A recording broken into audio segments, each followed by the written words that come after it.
Good morning class. আশা করি তোমরা সকলে খুব ভালো আছো। Welcome to right smart academy. আমি রয়েছি তোমাদের সাথে জিওগ্রাফির সুমন স্যার।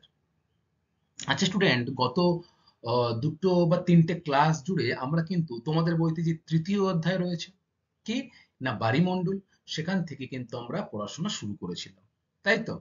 সেখানে আমরা কোন কোন বিষয় সম্পর্কে জেনেছিলাম? বায়ুমণ্ডল কাকে বলে জেনেছি, সমুদ্র স্রোত কি সেটা জেনেছি, বিভিন্ন ধরনের যে সমুদ্র স্রোতগুলি রয়েছে সেগুলো জেনেছি।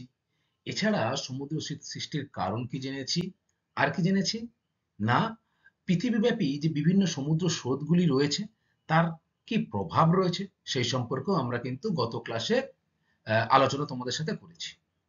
এবং আজকের ক্লাসটার ঠিক আগের ক্লাসটায় আমি তোমাদের সাথে জোয়ার ভাটা যে তোমাদের বইতে রয়েছে সেই জোয়ার ভাটা সম্পর্কে কিন্তু কেন সৃষ্টি হয় বা কারণ কি কি, ঠিক আছে, এই বিষয়গুলো সম্পর্কে আলোচনা করেছিলাম।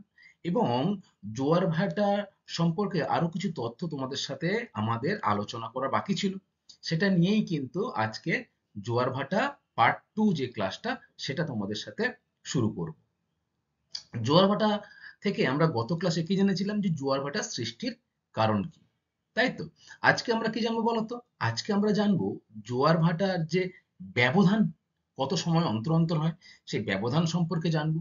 এবং জোয়ার ভাটার সুফল আর কুফল কি আমাদের জীবনে, অর্থাৎ মানব জীবনে জোয়ার ভাটার সুফল এবং কুফল কি সেটা জানার জন্যও কিন্তু আজকে আমরা এই ক্লাসটা করব। তার আগে দেখি গত ক্লাসের পড়া তোমাদের কেমন মনে আছে। কেউ আমাকে বলো তো যে বায়ুমণ্ডল কাকে বলে? বলো। ভেরি গুড, ঠিক বলেছো যে এই পৃথিবীর সমুদ্র বা মহাসাগর ভূপৃষ্ঠে যে জল তাকে একত্রে বায়ুমণ্ডল বলা হয়, তাই তো? দেখো সেই বায়ুমণ্ডল কঠিন তরল গ্যাসীয় অবস্থায় যে সাগর, মহাসাগর, ভূপৃষ্ঠ এবং ভূপৃষ্ঠের অভ্যন্তরে যে ভৌমজল রয়েছে, এছাড়া বায়ুমণ্ডলেও যে জলরাশি রয়েছে বাষ্প আকারে, সেই সমস্ত বিষয়কে কিন্তু এক কথায় আমরা কি বলবো বলতো? বায়ুমণ্ডল। দেখো পৃথিবীতে রয়েছে 3 ভাগ জল, অর্থাৎ 70% এর মতো জল, এবং 30% স্থলভাগ, অর্থাৎ 3 ভাগ জল আর 1 ভাগ কিন্তু রয়েছে স্থলভাগ, তাই তো? আচ্ছা কেউ আমাকে বলো যে সমুদ্র স্রোত সৃষ্টির প্রধান কারণ কি? মনে আছে নিশ্চয়ই, এক কথা যদি উত্তর দিতে বলে যে সমুদ্র স্রোত সৃষ্টির কারণ কি, তখন তোমরা কি বলবে? Very good. সমুদ্র স্রোত সৃষ্টির প্রধান কারণ কিন্তু হলো বায়ুপ্রবাহ, তাই না? কারণ বায়ুপ্রবাহ দ্বারাই কিন্তু সমুদ্র স্রোত সৃষ্টি হয়। আরো কিছু কারণ রয়েছে, সেগুলো আমরা জেনেছিলাম। তার আগে বলতো যে সমুদ্র স্রোত কাকে বলে? আমরা তো কারণ জানলাম বায়ুপ্রবাহের দ্বারা, কারণটা কি বা এর সমুদ্র স্রোত কাকে বলে?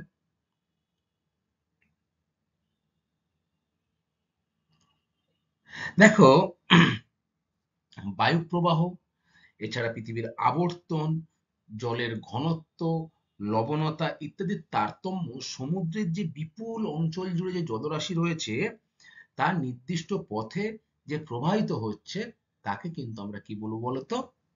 সমুদ্র স্রোত। এই সমুদ্র স্রোত কিন্তু অনেক ধরনের হয়ে থাকে। কি কি হয়ে থাকে বলতো?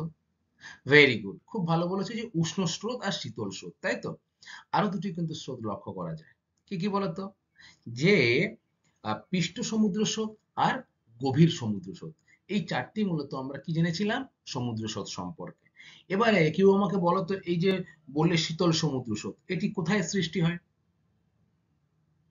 ভেরি গুড, উচ্চ অক্ষাংশের মেরু অঞ্চলে কিন্তু এরকম শীতল সমুদ্র স্রোতের সৃষ্টি হয়।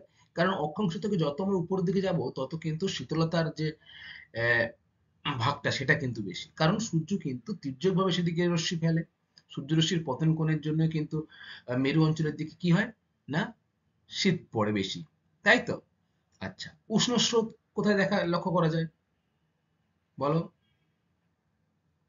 ক্রান্তীয় ও নাতিশীতোষ্ণ মণ্ডলে কিন্তু উৎপন্ন হয় যে স্রোত, তাহলে কি মনে রাখবে, ক্রান্তীয় এবং নাতিশীতোষ্ণ অঞ্চলে যে স্রোতের সৃষ্টি হয় তাকে আমরা কি বলবো? উষ্ণ স্রোত। আচ্ছা এবারে কেউ আমাকে বলতো যে এই যে সমুদ্র স্রোত, এই সমুদ্র স্রোতের কয়েকটি কারণ, শুধু পয়েন্ট গুলো বললেই হবে।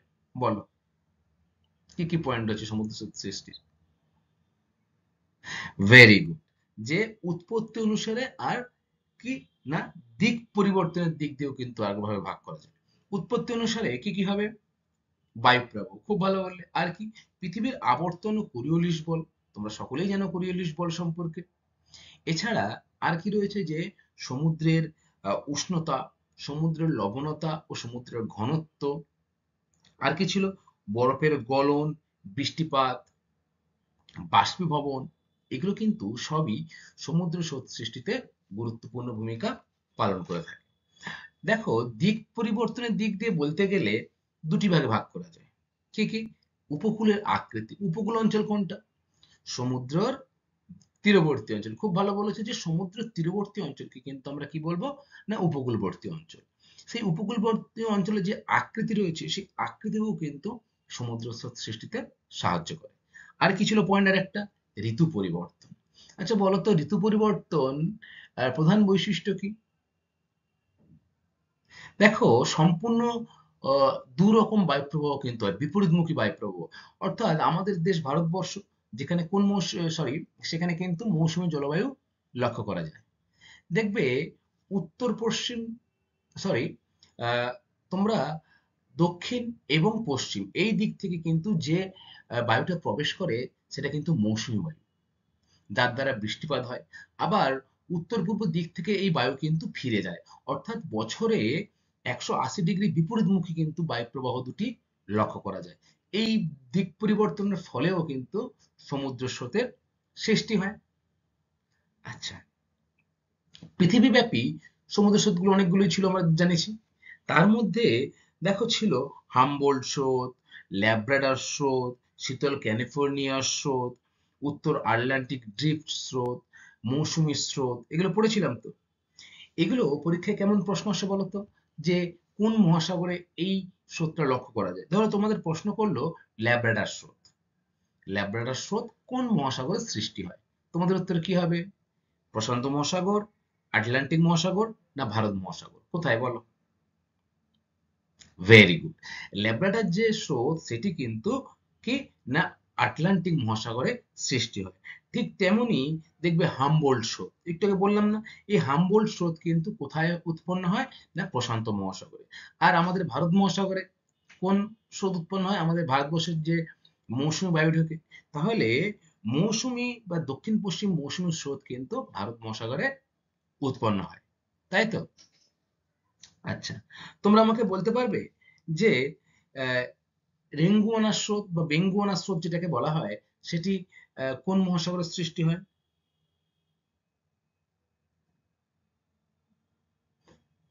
ভেরি গুড, সেটি আটলান্টিক মহাসাগরের সৃষ্টি হয়।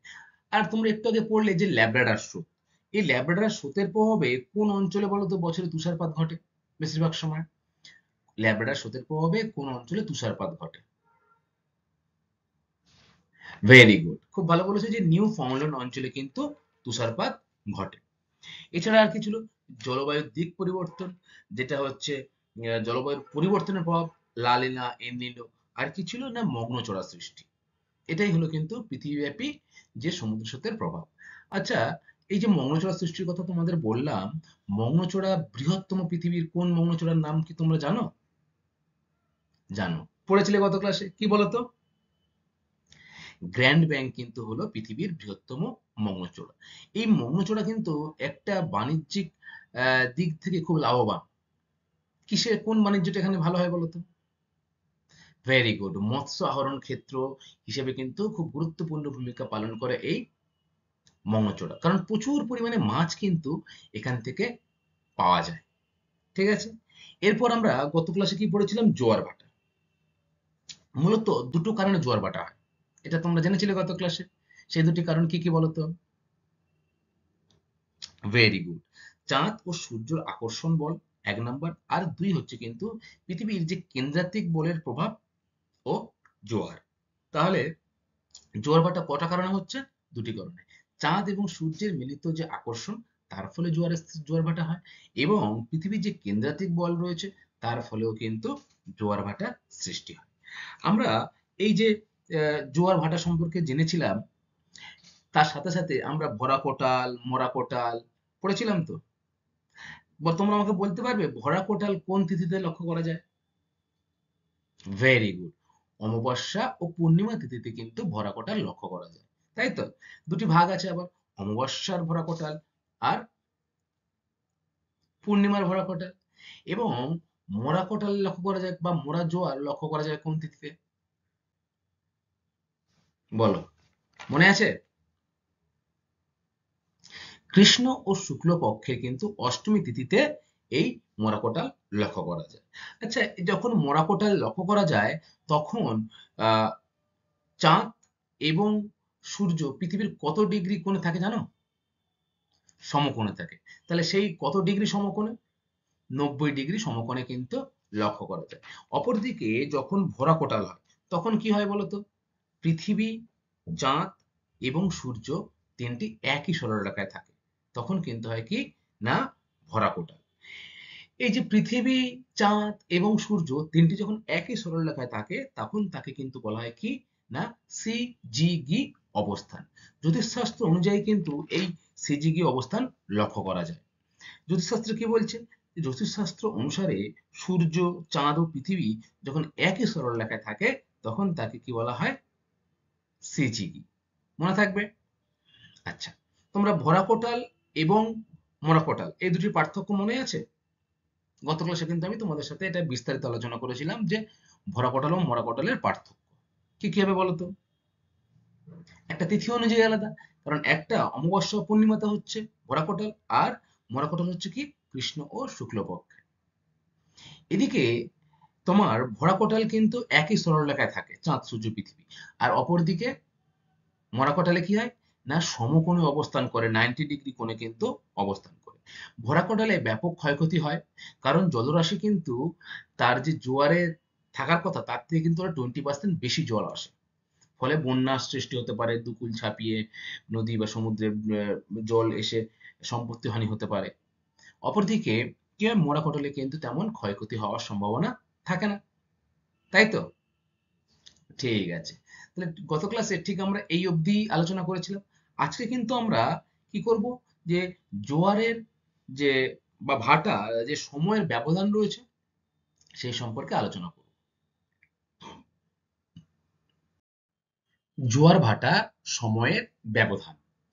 দেখো, সাধারণভাবে পৃথিবীর এক পাক ঘুরতে সময় লাগে 24 ঘন্টা, এবং চাঁদের আকর্ষণ ও কেন্দ্রাতিক বলের প্রভাবে যেহেতু কোনো স্থানে দুবার জোয়ার ও দুবার ভাটা হয়, তাই ধারণা হতে পারে যে একদিনে কোনো স্থানে হয়তো জোয়ার ভাটার ব্যবধান হতে পারে কত না 6 ঘন্টা। কেন?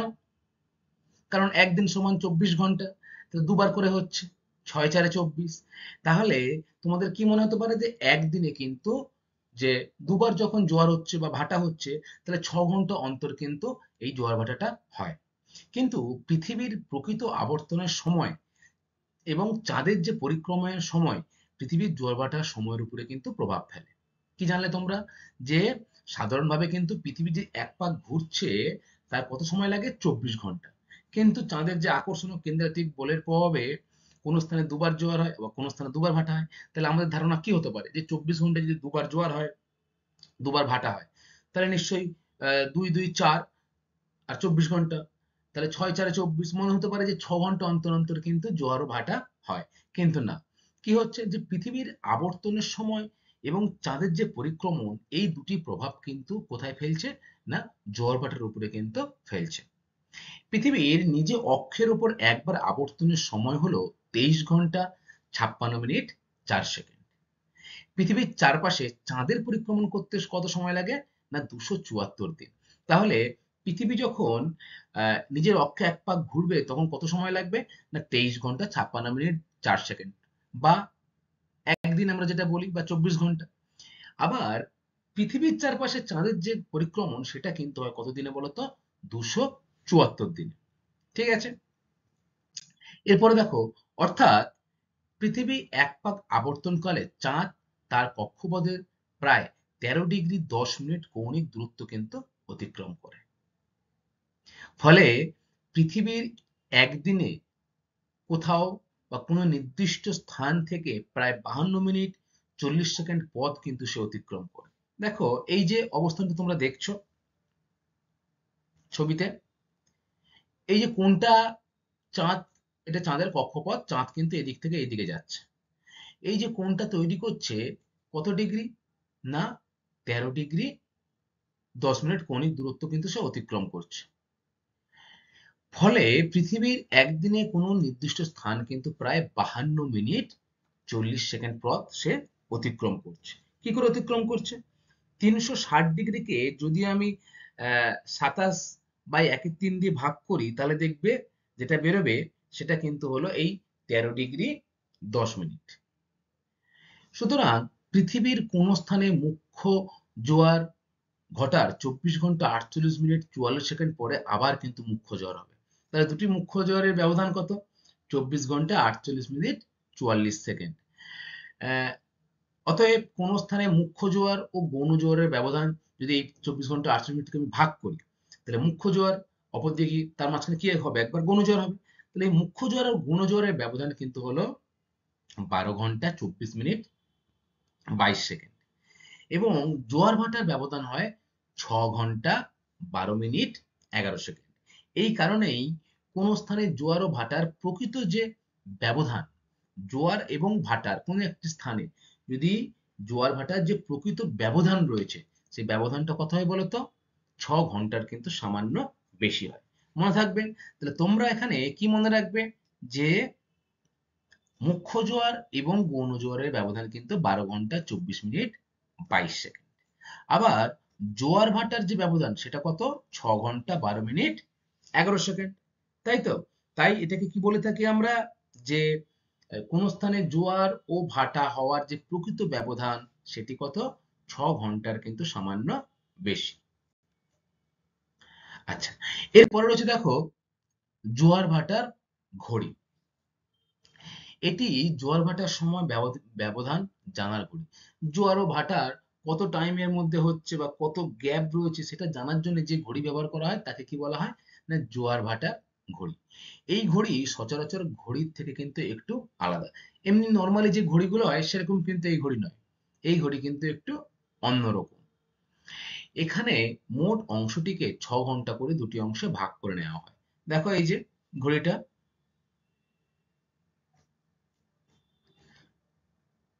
দুটি অংশকে কিন্তু 6 ঘন্টা করে ভাগ করা হচ্ছে। দেখো 1 2 3 4 5 6, আবার 1 2 3 4 5 6। তাহলে দুটি অংশকে কত ভাগ করা হলো, না 6 ঘন্টা করে কিন্তু দুটি অংশকে ভাগ করে রাখা হয়। অনেক জনবহুল যে উপকূল অঞ্চল রয়েছে সেখানে কিন্তু ঘড়ি রাখার ব্যবস্থা আছে, অর্থাৎ যেখানে জনসমাগম বেশি, লোকজন বেশি পরিমাণে রয়েছে, সেখানে এই ধরনের ঘড়ি কিন্তু ব্যবহার করা হয়ে থাকে। মনে থাকবে তাহলে জোয়ার ভাটার ঘড়ি কি, কত ঘন্টার ব্যবধানে এই ঘড়ি দুটি থাকে, ঘড়ির অংশটিতে কত ঘন্টার ব্যবধান থাকে, না 6 ঘন্টা করে কিন্তু দুটি অংশে ভাগ করা থাকে। আচ্ছা, এরপরে রয়েছে দেখো বান ডাকা। তোমরা এই নামটা শুনেছো কেউ? বান ডাকা অনেকে শুনেছো। দেখো, ভরা কটলের সময় সমুদ্রের জল অধিক ফলে ওঠে, নদীর মোহনার মধ্যে দিয়ে কিন্তু প্রবল বেগে নদী খাতে উজানার দিকে কিন্তু প্রবেশ করে জলোচ্ছ্বাস ঘটায়। কি বললাম, যে ভরা কোটালে যখন জলের পরিমাণ সমুদ্রে বেড়ে যায় তখন কি হবে, সমুদ্রে বেড়ে যাওয়ার ফলে নদী খাতেও তো জলটা আসবে। তাহলে সে সমুদ্রে হঠাৎ করে জলটা বেড়ে যাওয়ার ফলে প্রবল গতিতে কিন্তু নদী খাতে সে প্রবেশ করছে এবং জলোচ্ছ্বাস ঘটাচ্ছে। একে কি বলা হচ্ছে? একে কিন্তু বলা হচ্ছে বান ডাকা। দেখো তোমরা ছবিতে দেখলেই বুঝতে পারবে, এটা কিন্তু হলো বান ডাকা। হঠাৎ করে সমুদ্রের জল বেড়ে যাওয়ার ফলে নদীতেও কিন্তু তার প্রভাব পড়ে। সমুদ্রের জলটা নদীর মধ্যে কিন্তু প্রবল গতিতে অনেকটা উঁচু হয়ে কিন্তু প্রবেশ করে। এটাকে কি বলা হয়, না বান ডাকা। আমাজন নদীতে একে একে স্থানীয় ভাষায় পোরোরোকাস বলে। পোরোরোকাসের অর্থ কি, না প্রবল গর্জন। অর্থাৎ এই বান ডাকা যখন আসে সমুদ্র থেকে, যখন জলরাশিটা প্রবল বেগে নদীতে মধ্যে ঢুকছে তখন কিন্তু খুব জোরে আওয়াজ করে। একে কি বলা হয়, না বান ডাকা। আমাদের হুগলি নদীতেও কিন্তু এরকম বান ডাকা লক্ষ্য করা যায়, তাই না? দেখবে আমাদের যে হুগলি নদী আছে, যখন জোয়ারের জল প্রচুর বেড়ে যায় তখন কিন্তু, বা সমুদ্রে যখন ভরাকোটাল হয় তখন কিন্তু জল প্রবল বেগে কিন্তু সমুদ্র থেকে নদীতে প্রবেশ করতে থাকে। বর্ষাকালে অমাবস্যার ভরাকোটালের সময় সমুদ্রের জল 5 থেকে 8 মিটার কিন্তু ফুলে ওঠে। এবং প্রাচীরের মতো উঁচু হয়ে মোহনার মধ্যে দিয়ে কিন্তু নদীর উজানের দিকে দ্বন্দ্বরত দুটি প্রান্ত বয়স্ক ষাঁড়ের মতো কিন্তু গর্জন করতে করতে এগিয়ে চলে। একে কি বলা হয়? সাঁড়াসাঁড়ি বান। ভেরি ইম্পর্টেন্ট, তোমাদের মুখস্থ করতে হবে সাঁড়াসাঁড়ি বান কাকে বলে। তাহলে কি হবে না, বর্ষাকালে অমাবস্যার সময় কিন্তু ভরা কটালের সময় সমুদ্রের জল 5 থেকে 8 মিটার উঁচু হয়ে যায় এবং প্রাচীরের আকারে উঁচু মোহনার দিক থেকে কিন্তু নদীর উজানের দিকে দ্রুত গতিতে প্রবেশ করে এবং কেমন আওয়াজ করে না, বয়স্ক ষাঁড় যেমন আওয়াজ করে ঠিক তেমনই কিন্তু বয়স্ক ষাঁড়ের মতো গর্জন করতে করতে প্রবেশ করে। তাই একে কি বলা হয় না, সাঁড়াসাঁড়ি বান। তাহলে তোমরা কি কি জানলে এখানে? জানলে যে বান ডাকা কাকে বলে এবং সাঁড়াসাঁড়ি বান কাকে বলে। এবার আমরা উদাহরণ জানবো যে কোথায় কোথায় এটা লক্ষ্য করা যায়। দেখো, পশ্চিমবঙ্গে জুলাই আগস্ট মাসে হুগলি নদীর নিম্ন প্রবাহে কিন্তু সাঁড়াসাঁড়ি বান লক্ষ্য করা যায়। কোন সময় তাহলে? জুলাই আগস্ট মাসে, যখন বর্ষাও কিন্তু আমাদের তখন চলে। জুলাই আগস্ট কি বর্ষাকাল, কারণ মৌসুমী বায়ু প্রবেশ করে দক্ষিণ পশ্চিম দিক দিয়ে কোন মাসে? জুন জুলাই মাসে প্রবেশ করে। তখন কিন্তু প্রবল বর্ষাও হয়। ফলে বর্ষার জল আবার এই সমুদ্রে ভরা কটলের জল দুটি যখন এক হয়ে যায় তখন কিন্তু নদীর যে জলরাশি সেটা কিন্তু হঠাৎ করে বেড়ে যায়, তাই না? এবং নদীর নিম্ন প্রবাহে কিন্তু সাঁড়াসাঁড়ি বানটা লক্ষ্য করা যায়। উদাহরণ, কোন কোন নদীতে হয়? পশ্চিমবঙ্গের হুগলি নদীতে হয়। আর কোথায়? ইংল্যান্ডের টেমস নদীতে, ব্রাজিলের আমাজন নদীতে, চীনের ইয়াংসিকিয়াং নদীতে কিন্তু এরকম বান ডাকা লক্ষ্য করা যায়। তাই যদি তোমাদের পরীক্ষায় আসে যে বান ডাকা কাকে বলে এবং বান ডাকার উদাহরণ দাও বা কোন কোন নদীতে এরকম বান ডাকা লক্ষ্য করা যায়, তো তোমরা কি বলবে? পশ্চিমবঙ্গে কোথায়? না হুগলি নদীতে। আর কোথায়? ইংল্যান্ডের টেমস নদীতে, ব্রাজিলের আমাজন নদীতে, চীনের ইয়াংসিকিয়াং নদীতে কিন্তু এরকম বান ডাকে। এবারে রয়েছে এর প্রভাব, অর্থাৎ এর ফলে কি ক্ষয়ক্ষতি হতে পারে। 1 নম্বর রয়েছে, দেখো, বানের মুখে নৌকা ও স্টিমার কিন্তু ডুবে যায়। যখন এরকম উঁচু হয়ে বানটা আসবে, যখন উঁচু হয়ে বানটা প্রবেশ করবে, তখন কিন্তু যদি তার সামনে কোনো নৌকা বা স্টিমার থাকে তাহলে কিন্তু সেটি ডুবে যেতে পারে। কারণ যখন বান সমুদ্র থেকে জলরাশি প্রবল বেগে নদীর মধ্যে প্রবেশ করে তখন কিন্তু অনেকটা উঁচু হয়ে ঢেউয়ের মতো কিন্তু খুব জোরে সেটি আসে। ফলে এই বাঁধের মুখে যদি কোনো নৌকা বা স্টিমার থেকে যায় সেটি কিন্তু ডুবে যাবে। দ্বিতীয়ত কি, প্রবল জলোচ্ছ্বাসে নদীর বাঁধ ভেঙে কিন্তু বন্যার সৃষ্টি হয়। কি না, জলরাশি যখন স্বাভাবিক নিয়মে বেড়ে যাবে বা ভরা কোটাল হবে প্লাস বর্ষার জল পাবে নদী, তখন নদী কিন্তু ফুলে ফেঁপে উঠবে। ফলে নদীর দুই কূল ছাপিয়ে কিন্তু বন্যা লক্ষ্য করা যাবে। ফলে ক্ষয়ক্ষতিও কিন্তু হবে, তাই না? তাহলে প্রবল জলোচ্ছ্বাসে নদীর বাঁধ ভেঙে গিয়ে কিন্তু বন্যারও সৃষ্টি হয়। এরপরে রয়েছে, দেখো, কি অবস্থায় নদীতে বান আসে। এই যে সাড়াসাড়ি বান বা বান ডাকা কোন কারণগুলি হলে সেগুলিতে নদীতে কিন্তু তার প্রভাব পড়ে। 1 নম্বর কি, নিচু উপকূলে নদীর মোহনা ফানেল আকৃতি ও নদী খাত যদি সংকীর্ণ হয়, তাহলে উপকূলবর্তী অঞ্চল যেখানে নিচু উপকূল সেখানে নদীর মোহনা যদি ফানেলের মতো আকৃতি হয়, সরু ফানেলের মতো আকৃতি হলো, সেখানে জলটা খুব তাড়াতাড়ি প্রবেশ করতে পারবে এবং নদী খাত সংকীর্ণ হয়। যদি নদী খাতটা ছোট হয় তাহলে কি হবে, জলটা প্রবল গতিতে কিন্তু এগিয়ে যেতে পারবে। 2 নম্বর কি, নদীর ঢাল যদি কম হয়, অর্থাৎ নদীর ঢালটা যেন বেশি না থাকে, ঢাল কম হলে কিন্তু নদীতে সাঁড়াসাঁড়ি বান বা বান আসা লক্ষ্য করা যায়। আমাদের এই দক্ষিণবঙ্গের বেশিরভাগ যে নদী সেগুলো কিন্তু সব সমভূমির উপরে সৃষ্টি, বা সমভূমি সৃষ্টি নয়, সরি, সৃষ্টি হয়েছে পার্বত্য অঞ্চলে, কিন্তু সমভূমির উপর দিয়ে যাওয়ার সময় কিন্তু তার গতি কম বা নদীর ঢালও কিন্তু অনেকটাই কম, তাই তো? ফলে এই নদীগুলিতে কিন্তু সাঁড়াসাঁড়ি বান বা বান ডাকা কিন্তু লক্ষ্য করা যায়। 3 নম্বর কি, নদীর মোহনায় বালির চর বা চড়া থাকে।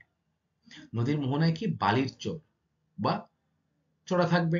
আমাদের সুন্দরবন নদীগুলোতে কিন্তু এরকম লক্ষ্য করা যায়, তাই না? মোহনার কাছাকাছি অঞ্চলে চড়া পড়ে যায়, বালির স্তর লক্ষ্য করা যায়, তাই তো? আবার কি হয় তার ফলে? নৌকা চলাচলের অসুবিধা হয়। তাহলে নদীতে চড়া পড়লেও কিন্তু বান আসে। 4, নদীতে যদি সারা বছর জলের প্রবাহ প্রচুর থাকে তখন কিন্তু সাড়াসাড়ি বান লক্ষ্য। একেতে নদীতে সারা বছর জল থাকছে, তার উপরে বৃষ্টির জল প্লাস ভরা কোটারের যে বেশি জলটা আসছে সেই জলটা, দুটো যদি একসাথে হয়ে যায় তাহলে কি হবে না সারা বছর কিন্তু জলের প্রভাব সাথে সাথে যে বান ডাকা সেটাও কিন্তু প্রভাব লক্ষ্য করা যাবে। তাহলে আমরা চারটে নিয়ম সম্পর্কে জানলাম, যে চারটি কারণের ফলে কিন্তু নদীতে বান আসে। মনে থাকবে চারটি কারণ। দেখো এই যে ছবিতে দেখলে বুঝতে পারবে, হঠাৎ করে এরকম উঁচু হয়ে কিন্তু নদীর জলটা সমুদ্রের দিক থেকে মোহনা থেকে কিন্তু ক্রমশ এগিয়ে আসবে এইভাবে, এবং এর উপরে যদি কোনো জাহাজ বা নৌকা থাকে তাহলে কিন্তু সেটা ডুবে যাওয়ারও চান্স থাকে। ঠিক আছে, উদাহরণ কি বলেছিলাম, কোন কোন নদী দেখা যায়? আমাজন নদী আর টেমস নদী, কলকাতার যে হুগলি নদী বা পশ্চিমবঙ্গের যে হুগলি নদী রয়েছে সেখানে কিন্তু এরকম সাঁড়াশাড়ি বান লক্ষ্য করা যায়। আচ্ছা, এরপরে রয়েছে দেখো স্টুডেন্ট, যে অ্যাপোজি আর পেরিজি অবস্থান কি। খুব ইম্পর্টেন্ট দুটো বিষয়, মনোযোগ দিয়ে শুনবে তোমরা। চাঁদের উপবৃত্তকার কক্ষপথ ও কক্ষপথের নাভিতে পৃথিবীর অবস্থানের জন্য চাঁদ থেকে পৃথিবীর দূরত্ব সারা বছর সমান থাকে না। তাহলে এইভাবে অবস্থান করছে চাঁদ তার কক্ষপথে পৃথিবীকে প্রদক্ষিণ করছে। যখন প্রদক্ষিণ করছে তখন কি চাঁদের আর পৃথিবীর দূরত্ব সব জায়গায় কি সমান? দেখো তো, দূরত্ব কিন্তু সব জায়গায় সমান না, তাই তো? 15 দিন অন্তর হ্রাস বৃদ্ধি পায়, অর্থাৎ 15 দিন অন্তর কিন্তু চাঁদ পৃথিবীর কাছে আসছে, আবার চাঁদ কিন্তু পৃথিবী থেকে দূরে চলে যাচ্ছে। ফলে পৃথিবীকে পরিক্রমণকালে চাঁদের দুটি বিশেষ অবস্থান কিন্তু সৃষ্টি হয়। যখন চাঁদরা পৃথিবীকে প্রদক্ষিণ করছে 15 দিন অন্তর অন্তর যদি একটু দূরে যায় আবার 15 দিন অন্তর কাছে আসে, তাহলে দুটি অবস্থান তো লক্ষ্য করা যাচ্ছে নাকি? ঠিক তেমনি যখন পৃথিবীকে পরিক্রমণকালে চাঁদের কিন্তু দুটি বিশেষ অবস্থা লক্ষণীয়। সেই দুটি অবস্থাকেই আমরা কি বলে থাকি, যে অ্যাপোজি, এবং দ্বিতীয়টি হলো কি পেরিজি। অ্যাপোজি অবস্থান কি? পৃথিবী থেকে চাঁদের দূরত্ব যখন সর্বাধিক হয়, অর্থাৎ পৃথিবী থেকে চাঁদের, এই দেখো পৃথিবী এই চাঁদ এই দূরত্বটা অনেকটা বেশি না? বা এই যে পৃথিবী থেকে কিন্তু চাঁদের দূরত্বটা এদিকে অনেকটা বেশি, তাই তো?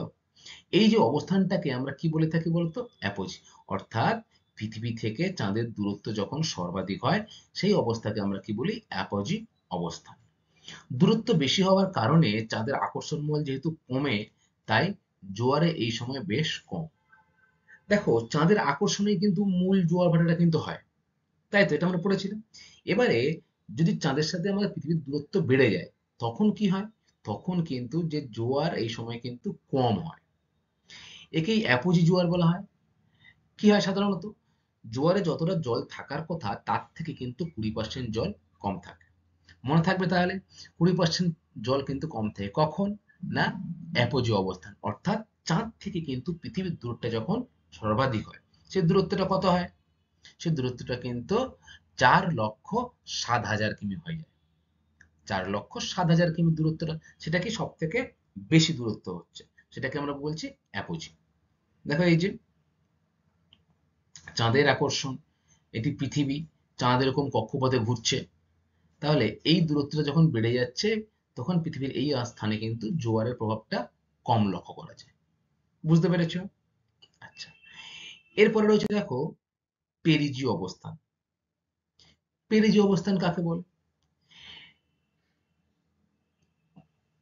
একদমই তাই, যে অ্যাপোজি অবস্থানের উল্টোটা, তাই না? দেখো পৃথিবী থেকে চাঁদের দূরত্ব যখন সব থেকে কম হয়, কত হয়? না 3,56,000 কিমি।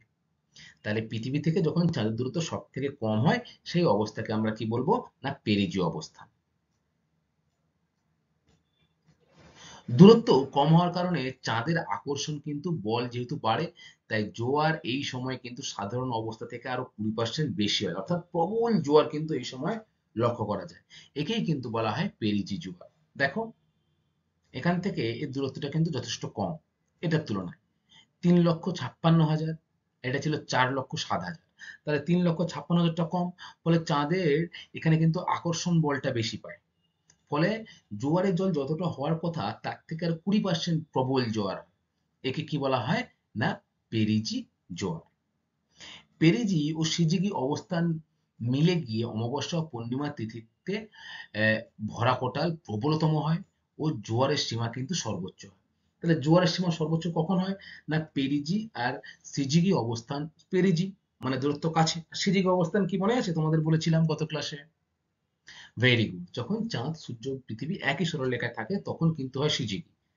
আর পেরেজি দূরত্ব কম চাঁদের সঙ্গে, এই দুটো যখন একসাথে মিলে যাবে সেটা অমাবস্যা বা পূর্ণিমা তিথিতে, আমরা অমাবস্যা পূর্ণিমা তিথিতে কোন কোটাল দেখতে পেয়েছিলাম? মরা না ভরা? ভরা কোটাল। তাহলে এই ভরা কোটালে কিন্তু প্রবল জলোচ্ছ্বাস লক্ষ্য করা যাবে এবং জোয়ারের সীমা কিন্তু সর্বোচ্চ অতিক্রম করবে। এই অবস্থাকে আবার কি বলা হয়? প্রক্সিজিয়ান বলে। এর প্রতি ১.৫ বছর অন্তর কিন্তু এটি লক্ষ্য করা যায়। তাহলে প্রক্সিজিয়ান কি বলতে পারবে নিশ্চয়ই? পেরিজি আর সিজিকি যখন অবস্থান যখন একসাথে কাজ করে তখন তাকে কি বলা হয়? না প্রক্সিজিয়ান। আচ্ছা, এরপরে দেখব যে পেরিজি আর অ্যাপোজি এই দুটির পার্থক্য কি। খুব সহজ, আমরা কাকে বলেছি পড়লাম, তাহলে এটা পার্থক্য করতেও সহজ হবে। বিষয় দেখো কি বলছে। পৃথিবী থেকে চাঁদের দূরত্ব যখন সব থেকে কম হয় তাকে তখন কি বলা হয়? পেরিজি। আর অ্যাপোজি কি? যখন পৃথিবী ও চাঁদের দূরত্ব সর্বাধিক হয়, তাই তো? দ্বিতীয় কি? দূরত্ব। একটা দূরত্ব কত হয়? পেরিজি যেটা কাছে ৩,৫৬,০০০ কিমি। আর অ্যাপোজিতে কত হয়? ৪,৭০,০০০ কিমি, কিন্তু লক্ষ কিমি কিন্তু দূরত্ব লক্ষ্য করা যায়। প্রাবল্য, কোনটায় জোয়ার বেশি হয় কোনটায় জোয়ার কম হয় সেটা সেটা হলো প্রাবল্য। এটাও তোমাদের বলতে হবে যে পেরিজিতে কিন্তু স্বাভাবিকের থেকে ২০% বেশি জলরাশি লক্ষ্য করা যায়, জলোচ্ছ্বাস লক্ষ্য করা যায়। আর অ্যাপোজিতে কি? জোয়ারের প্রাবল্য স্বাভাবিকভাবে কিন্তু বা স্বাভাবিক যে জলোচ্ছ্বাস থাকে তার থেকে ২০% কম থাকে। মনে থাকবে এটা, পেরিজি জোয়ার ও অ্যাপোজি জোয়ারের পার্থক্য কি। স্টুডেন্ট, এবারে আমরা জোয়ার ভাটার ফলাফল সম্পর্কে পড়ব। দেখো, মানব জীবনে কিন্তু জোয়ার ভাটার নানা সুফল ও কুফল কিন্তু লক্ষ্য করা যায়। এবারে সেই সুফলগুলি কি কি বা কুফলগুলি কি কি সেটা আমরা পড়ব। প্রথমে আমরা এই মানব জীবনে জোয়ার ভাটার সুবিধা বা সুফলগুলো কি রয়েছে সেগুলো সম্পর্কে কিন্তু জানব। সুবিধা, ১ নম্বর কি? না জাহাজ চলাচল। দেখো, জোয়ারের সময় নদীর জল বাড়ে বলে জাহাজ চলাচলের সুবিধা হয়। কলকাতা, লন্ডন বন্দরের অধিকাংশ জাহাজ কিন্তু জোয়ারের সময় প্রবেশ করে। আমাদের এই নদীগুলিতে দেখবে জোয়ার ভাটা কিন্তু কাজ করে। করে। তাহলে যদি বড়, বড় জাহাজ ভাটার সময় কি আমাদের এই ছোট, ছোট নদীতে প্রবেশ করতে পারবে? কলকাতা যে হুগলি নদীতে প্রবেশ করতে পারবে? কলকাতা বন্দর রয়েছে। পারবে না। কারণ জোয়ারের জল যদি না থাকে, ভাটা হয়ে যায়, তাহলে কিন্তু বড়, বড় জাহাজ চড়াতে বেঁধে যাবে বা নিচে মাটিতে লেগে যাবে। ফলে জোয়ারের জল যখনই কিন্তু বাড়ে, তখনই কিন্তু কলকাতা বন্দরে কি হয়? না বড়, বড় জাহাজগুলো কিন্তু প্রবেশ করতে পারে। তাহলে এটা জোয়ারের একটি সুবিধা, তাই তো? দ্বিতীয় সুবিধা কি রয়েছে? না নাব্যতা। নাব্যতা কি? ভাটার টানে নদীর পলি সাগরে চলে যায় বলে নদীর গভীরতা কিন্তু নাব্যতা বজায় থাকে। দেখো, দিনের পর দিন যদি জোয়ার ভাটা নদীতে না খেলতো, তাহলে পলিগুলো যে আসছে সেগুলো কিন্তু জমা হয়ে থাকতো। জমে, জমে, জমে, জমে, জমে, জমে কি হতো? না নদী কিন্তু অগভীর হয়ে যেত। ভাটার টানে কি হয়?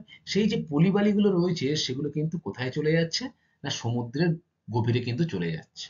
ফলে নদীর গভীরতা ও নাব্যতা কিন্তু বজায় থাকে জোয়ার ভাটার কারণে। এটাও কিন্তু গুরুত্বপূর্ণ একটি বিষয় বা জোয়ার ভাটার একটি সুবিধা বলতে পারি আমরা, তাই তো? এরকম দেখো, বড় বড় জাহাজ এগুলো কিন্তু কলকাতা বন্দরে একমাত্র জোয়ারের সময়েই প্রবেশ করে, মাথায় রাখবে। আচ্ছা, ৩য় নম্বর পয়েন্ট কি রয়েছে? যে মাছ আহরণ। জোয়ারের সময় সমুদ্রে মাছ নদীতে কিন্তু প্রবেশ করে। সমুদ্রে প্রচুর মাছ রয়েছে। সেই মাছ কিন্তু যখন জোয়ার হয় তখন কি হয়? যে নদীতেও তো জোয়ার আসে। সমুদ্রের জলটাই তো নদীতে প্রবেশ করে। তখন সমুদ্র থেকে কিন্তু নদীতে মাছেরা চলে আসে। ফলে এই সময় জোয়ারের সময় জেলেরা কিন্তু প্রচুর সুবিধা পায়। কেন? না মাছ আহরণ করে। আর আমরা যারা সুন্দরবনের কাছাকাছি অঞ্চলে থাকি তারা কিন্তু সকলেই জানি যে অধিকাংশ মানুষ সুন্দরবনে কি করে?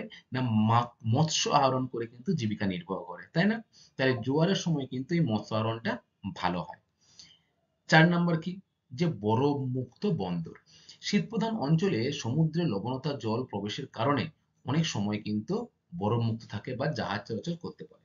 দেখো, শীতকালে অনেক উম, বন্দর রয়েছে যেগুলো কিন্তু সম্পূর্ণ বরফে ঢেকে যাওয়ার কথা থাকে, কিন্তু এই যে সমুদ্র জোয়ার-ভাটা খেলার ফলে সমুদ্রের যে লবণ জল সেটি প্রবেশ করছে, ফলে জল কিন্তু সহজে বরফে পরিণত হতে পারে না, ফলে জাহাজ চলাচল কিন্তু সারা বছর করতে পারে।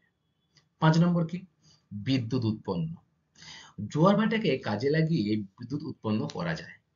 গুজরাটের কচ্ছ, পশ্চিমবঙ্গের সুন্দরবন অঞ্চলে জোয়ার ভাটা থেকে কিন্তু বিদ্যুৎ উৎপাদনের কাজ চলছে। এখনো পুরোপুরি হয়নি, কাজ কিন্তু চলছে। কিভাবে হয়? দেখো, সমুদ্রের যে জোয়ার আসে যখন, তার মুখে টারবাইন চালিয়ে দিয়ে আহ, আবার ফিরে যাওয়ার সময় যখন জলের টান থাকে, তাতেও কিন্তু বিদ্যুৎ শক্তি উৎপন্ন করা সম্ভব হয়। আমরা যেমন পড়েছিলাম না যে জলবিদ্যুৎ, পড়েছিলাম তো ক্লাস 9-এ জলবিদ্যুৎ পড়েছিলাম না?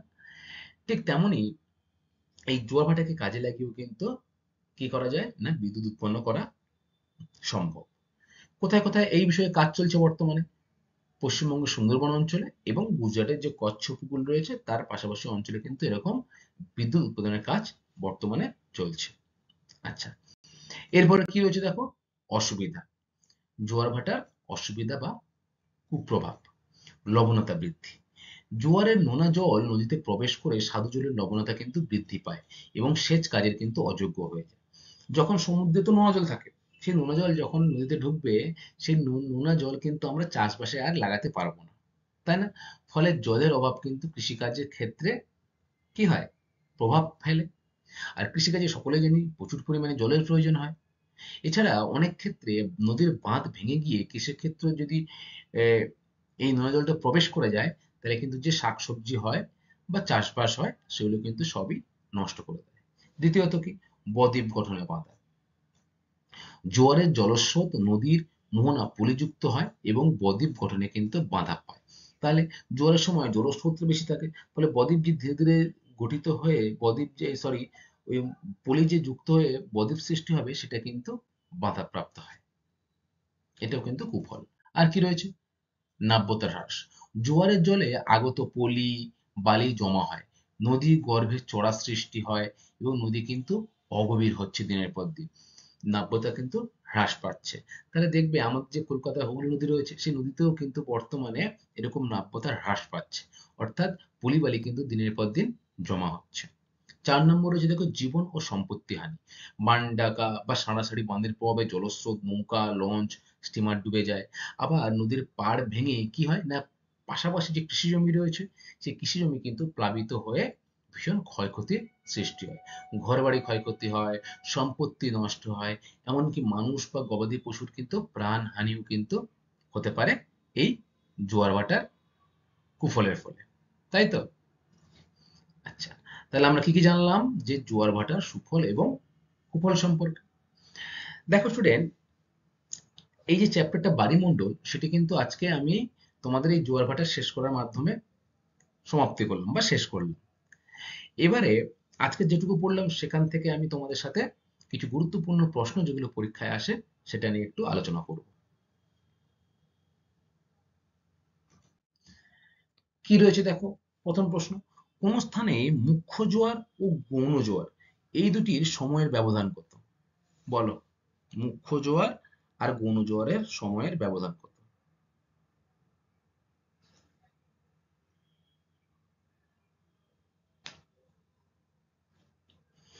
Very good. কত? না, 12 ঘন্টা 24 মিনিট 22 সেকেন্ড। তাহলে কোন স্থানে যদি একটি মুখ্য ঝড় হয় তার 12 ঘন্টা 24 মিনিট 22 সেকেন্ড পরেই কিন্তু কি হবে না, গৌণ জোয়ার, তাই তো? Very good. আচ্ছা, দ্বিতীয় যে প্রশ্নটা রয়েছে দেখো, কোন স্থানে জোয়ার ও ভাটার প্রকৃত ব্যবধান কত? মানে প্রকৃত সময়ের ব্যবধান কত সেটাই বলতে চেয়েছে। বলো। 6 ঘন্টা সামান্য বেশি। এক্স্যাক্টলি বলতে গেলে কত হবে? যে 6 ঘন্টা 12 মিনিট 22 সেকেন্ড, তাই তো? এটি হলো কিন্তু কোন স্থানে জোয়ার ও ভাটার প্রকৃত ব্যবধান। 3 নম্বর কি বলেছে? যে বান ডাকা কাকে বলে? বলো, বান ডাকা কাকে বলে? হ্যাঁ, ভরা কাটলের সময়। Very good. তাহলে কি না, ভরা কাটলের সময় সমুদ্রের জল নদীর মোহনা দিয়ে কিন্তু প্রবল গতিতে কি হয় না, উল্টো খাতে কিন্তু প্রবেশ করে, বা নদীতে কিন্তু ভরা কাটলের সময় সমুদ্রের জল খুব জোরে প্রবেশ করে এবং জলোচ্ছ্বাস ঘটায়। একে কি বলা হয় না, বান ডাকা, তাই তো? কোথায় কোথায় লক্ষ্য করা যায়? আমাদের রাজ্যের হুগলি নদী, লন্ডনের টেমস নদী, আমাজন নদী, এই নদীগুলোতে কিন্তু বান ডাকা লক্ষ্য করা যায়। তাহলে উদাহরণ কি হবে? হুগলি নদী, আমাজন নদী এবং টেমস নদীতে বান ডাকা লক্ষ্য, এবং ইয়াংশিকিয়াং নদীতেও কিন্তু এই বান ডাকা লক্ষ্য করা যায়। এরপর রয়েছে দেখো সাঁড়াসাঁড়ি বান কাকে বলে? বলো সাঁড়াসাঁড়ি বান কাকে বলে? আগে বলো তো এটা কোথায় লক্ষ্য করা যায়? ভেরি গুড, হুগলি নদী ও সুন্দরবন অঞ্চলে যে নদীগুলো রয়েছে সেখানে কিন্তু হয় এই সাঁড়াসাঁড়ি বান। কি হয় যে এই সুন্দরবন আর হুগলি নদীর যে নদীগুলো রয়েছে সেখানে কিন্তু এমনিতেই প্রচুর জল থাকে, সাথে সাথে বর্ষার জল যখন এসে মিলিত হয় তখন কিন্তু এই অবস্থায় ভরাকোটাল হলে তখন কি হয়, সমুদ্রের যে জল সেটা প্রবল গতিতে কিন্তু বুড়ো ষাঁড়ের মতো ডাকতে ডাকতে কিন্তু নদীতে প্রবেশ করে। একেই আমরা কি বলবো? না, সাঁড়াসাঁড়ি বান। আচ্ছা, 5 নম্বর দেখো, বলছে যে অ্যাপোজি জোয়ার কাকে বলে? বলো। যখন পৃথিবী থেকে চাঁদের দূরত্ব সর্বাধিক থাকে তখন কি হয় না, জোয়ারের যে প্রকোপটা কিছুটা কম হয়, 20% কম হয়, তাকে কি বলা হয়? অ্যাপোজি জোয়ার। আর 6 দাগ রয়েছে দেখো পেরিজি জোয়ার। তাহলে চাঁদ এবং কি পৃথিবীর দূরত্ব যখন কম হয় তখন কি হয় না, জোয়ারের জল কিন্তু প্রকোপটা বাড়ে, তখন জোয়ারের জল যা থাকা তার থেকে আরো 20% বেড়ে যায়, তাকে আমরা কি বলবো? পেরিজি জোয়ার। 7 নম্বর, মানব জীবনে জোয়ার ভাটার সুফল। দেখো নদীর নাব্যতা বজায় থাকে, 1 নম্বর। 2 নম্বর কি, জাহাজ চলাচলের সুবিধা, বরফ মুক্ত হয়, তাই না? ইত্যাদি হলো সুবিধা। আর অসুবিধা কি? বল অসুবিধা কি কি? সেচ ও পানীয় জলের সমস্যা হতে পারে, লবণ, কারণ সমুদ্রে লবণ জল যদি প্রবেশ করে। আর কি হয় না, বন্যা ও লবণতা বৃদ্ধি পায়, মানুষের সম্পত্তি হানি হয়, প্রাণহানি ঘটে, ইত্যাদি কিন্তু জোয়ার ভাটার কুফল। ঠিক আছে স্টুডেন্ট, আজকের ক্লাসটা এই পর্যন্তই। আশা করি তোমরা বায়ুমণ্ডল থেকে জোয়ার ভাটা যে চ্যাপ্টারটা সেটা বুঝতে পেরেছো। এর পরবর্তী ক্লাসে আমি তোমাদের সাথে তোমাদের বইতে যে অনুশীলনী রয়েছে সেই অনুশীলনী ক্লাসটা কিন্তু করাবো। Thank you class.